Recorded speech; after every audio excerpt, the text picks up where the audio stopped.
watching NTV Weekend Edition.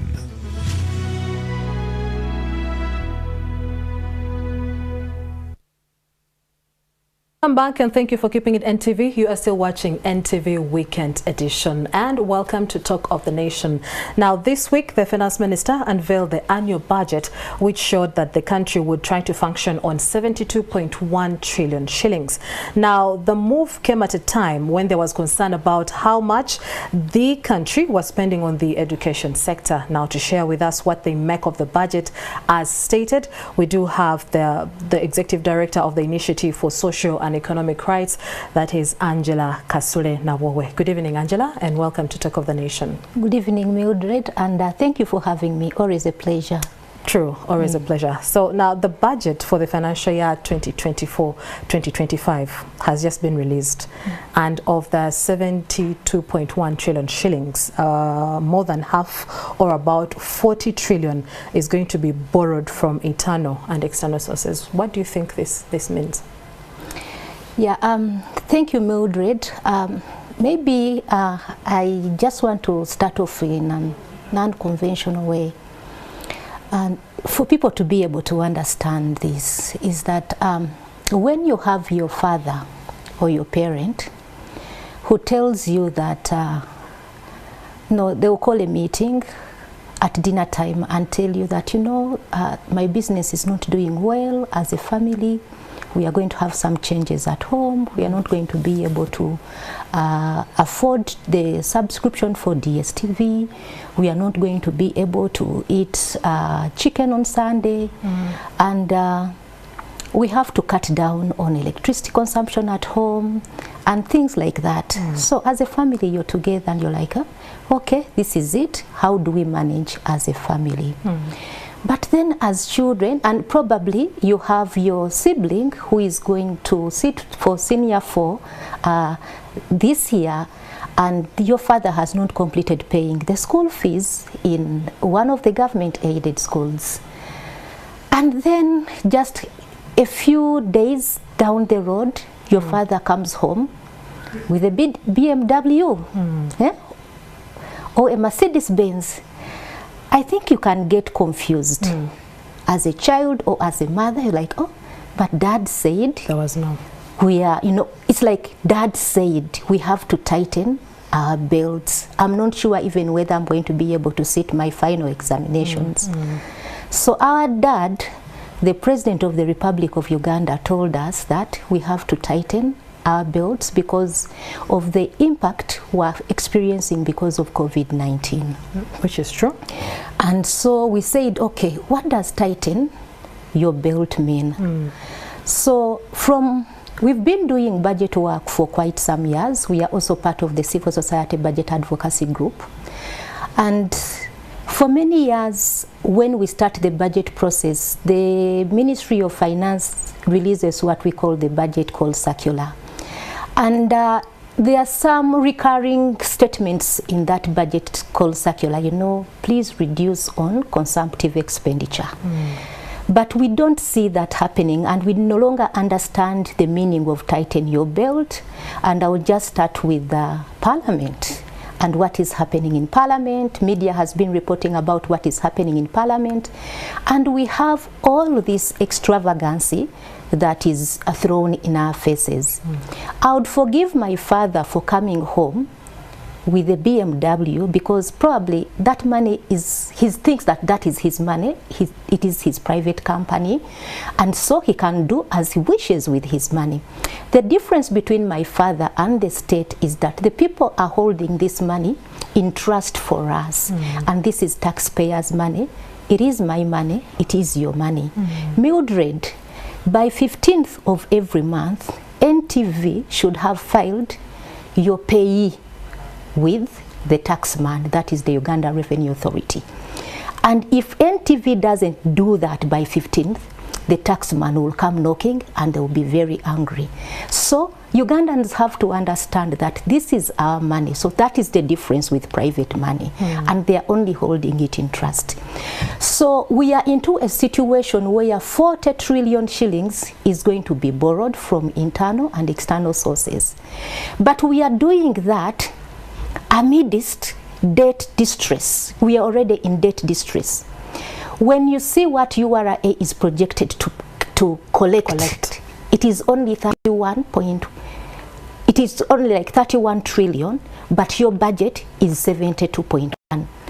What kind of economics is that? When you look at our neighbors, Kenya, Tanzania, Rwanda, the money that they are going to use to finance their budgets, over 70% of that money is domestically raised.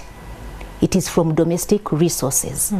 And that leaves a number of questions that this borrowing is continuing. There is a lot of fiscal indiscipline because that budget to get to 72.1 trillion, it was a matter of hours that people sit somewhere and come up with things in total disregard of the Public Finance and Management Act, because they are guidelines that people are supposed to have to follow in coming up with that. Okay. It either should be errors, you're correcting errors or omissions, but in just hours you come up and say now the budget is up to 72 points. So there is a lot of indiscipline that is happening, but also disregard of legal and policy framework. And as for us taxpayers, when you say that you're looking at 40 trillion to be collected from borrowing, it has a lot of implications. And the implication is that health is going to be impacted. There is no money for national health insurance in that budget. Education is going to be impacted. We need, the sub-program for education had asked for 100 billion to renovate existing schools implementing universal primary education. 0 shilling has been allocated for that cause. But in that same budget, you have 114 billion that has been dedicated to for travel abroad.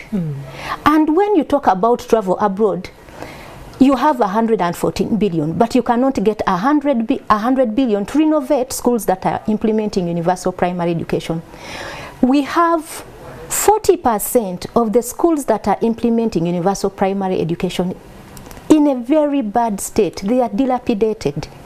So why are we like this? What is wrong with us? And also that is the concern, you know, that many are raising about how the country is spending on education. And just this week you released a report on the state of pre-primary education.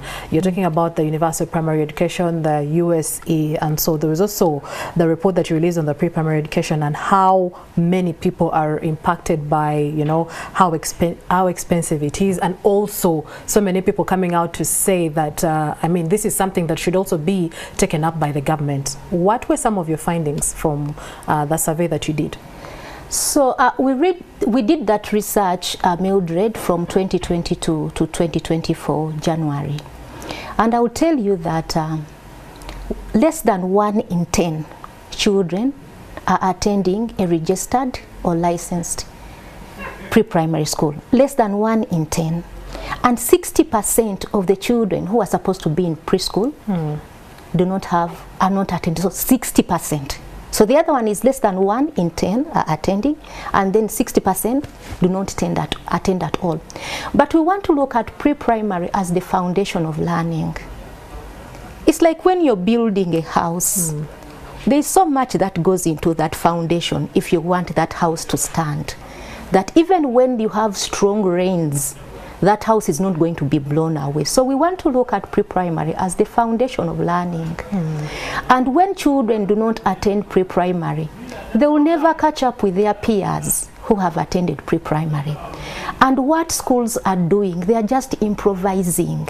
You look at many of the schools that are implementing universal primary education, they have set up, you know, some ramshackle structures to be able to have some kind of preschool because of the challenges that they're experiencing from primary 1. So it is a challenge for the teachers to be able to handle those kids. And we visited many schools, and not very far from Kampala, even when you just go to Mukono here, just 21 kilometers out of the capital. There is a school called Nsambwe Church of Uganda Primary School, a UPE school. So they have this big P1 class, and what the teacher is doing is that they divide the children. So if you went to preschool, you will sit this side. If you didn't, you will sit the other side. So, but within the same class, handled by one teacher. Do you see how chaotic that can be?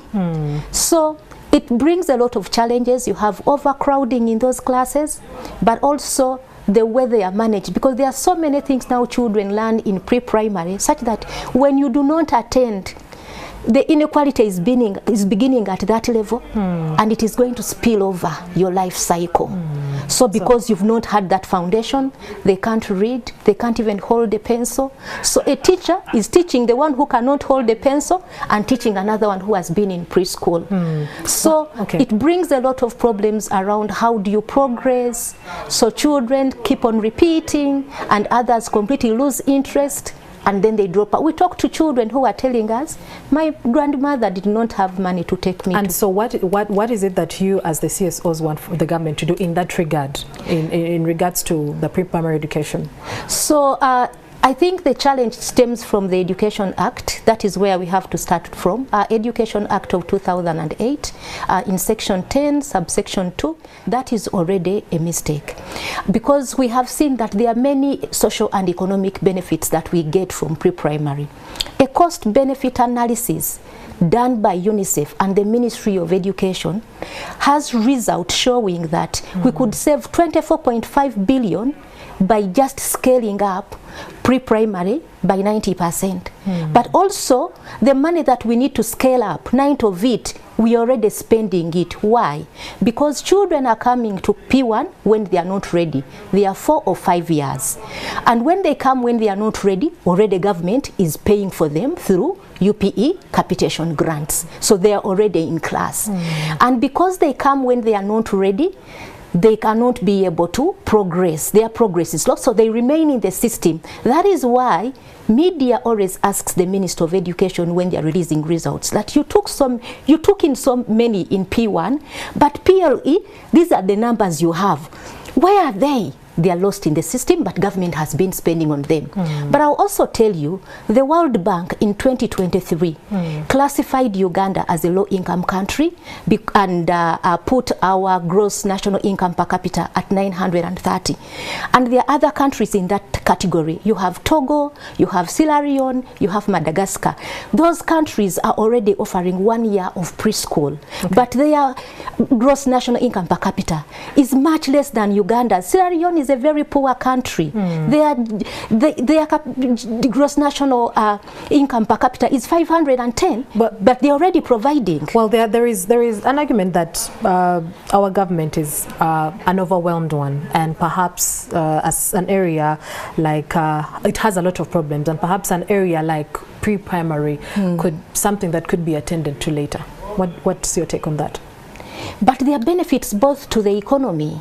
There are social and economic benefits that can accrue if they did it now, and there are other countries that are worse than Uganda that are already doing it, and already the government is spending money because of the early enrollment in P1, but also the repetition that is taking place there. And what we want government to do is that if they could just provide 1 year of preschool, like if I'm 5 years, I can go to a UP school and they put up a structure and they just move the children into that structure. It is actually improving efficiency. That is what we are looking at. Okay. So Angela, as we get to conclude this conversation, what do you think are some of the consequences that could arise from government continuing to pay a deaf ear to this area of pre-primary education? First of all, it is increasing inequality, especially for people from rural areas and low-income families. You know, that gap is widening, and you do not want that to happen. We talked to parents in Omoro district in northern Uganda, and the inspector of schools there, and said that, you know, since 2022 they have been experiencing a drought, and in those areas they use both cash and non-cash items to pay for preschool, and other education. So they will tell you bring 5 kilograms of beans and 10 kilos of maize flour, and then you can pay 50,000. But because of the crop failures, they are not able to pay. So you're going to have a generation of children that are not going to school, but also they are also going to end up in child labor, in child marriages, which is not good. But we have the money, Mildred. Where do we have the money? If we could only look at corruption in real terms and the impact of corruption, can we get everyone also to pay their fair share of taxes? The corporations. We also have a lot of people who are not paying income tax. But we could also tax multinationals in the digital economy. So we lose a lot of money in illicit financial flows. And the tax exemptions, we have told Ministry of Finance that these tax exemptions, you cannot continue with. Yes, you say they are good. You say tax exemptions are good, but we need a cost-benefit analysis around tax exemption. Mildred, Ministry of Finance has to publish a cost-benefit analysis around tax exemption. Well, Angela, I'm afraid time is not on our side, but thank you so much for making time to speak to us. Angella Kasule Nabwowe is the Executive Director of the Initiative for Social and Economic Rights, getting to share their stand on what the budget is all about, specifically highlighting the education sector. And that conversation takes us in for a short break, but NTV Weekend Edition returns shortly. You are watching NTV Weekend Edition.